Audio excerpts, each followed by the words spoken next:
Hey, congratulations! You've just won the lottery. Only the prize isn't cash or a luxury cruise. It's a position in your country's national legislature. And you aren't the only lucky winner. All of your fellow lawmakers were chosen in the same way. This might strike you as a strange way to run a government, let alone a democracy. Elections are the epitome of democracy, right? Well, the ancient Athenians, who coined the word, had another view. In fact, elections only played a small role in Athenian democracy, with most offices filled by random lottery from a pool of citizen volunteers.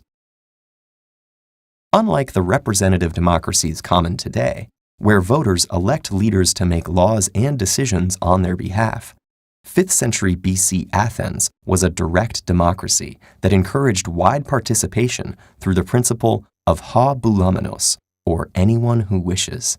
This meant that any of its approximately 30,000 eligible citizens could attend the ecclesia, a general assembly meeting several times a month. In principle, any of the 6,000 or so who showed up at each session had the right to address their fellow citizens, propose a law, or bring a public lawsuit. Of course, a crowd of 6,000 people trying to speak at the same time would not have made for effective government. So the Athenian system also relied on a 500-member governing council called the boule to set the agenda and evaluate proposals, in addition to hundreds of jurors and magistrates to handle legal matters. Rather than being elected or appointed, the people in these positions were chosen by lot. This process of randomized selection is known as sortition.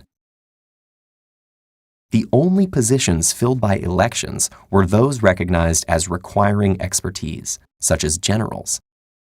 But these were considered aristocratic, meaning rule by the best, as opposed to democracies, rule by the many. How did this system come to be? Well, democracy arose in Athens after long periods of social and political tension, marked by conflict among nobles. Powers once restricted to elites, such as speaking in the assembly and having their votes counted, were expanded to ordinary citizens. And the ability of ordinary citizens to perform these tasks adequately became a central feature of the democratic ideology of Athens.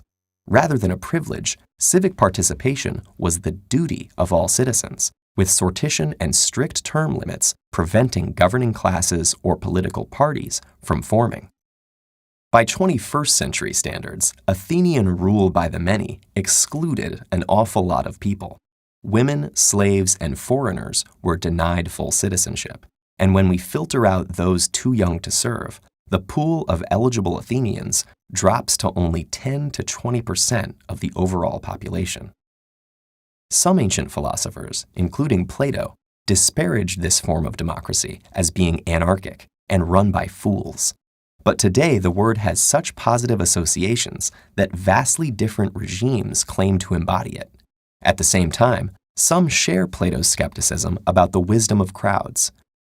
Many modern democracies reconcile this conflict by having citizens elect those they consider qualified to legislate on their behalf. But this poses its own problems, including the influence of wealth and the emergence of professional politicians with different interests than their constituents. Could reviving election by lottery lead to more effective government through a more diverse and representative group of legislators? Or does modern political office, like Athenian military command, require specialized knowledge and skills? You probably shouldn't hold your breath to win a spot in your country's government. But depending on where you live, you may still be selected to participate in a jury, a citizens' assembly, or a deliberative poll, all examples of how the democratic principle behind sortition still survives today.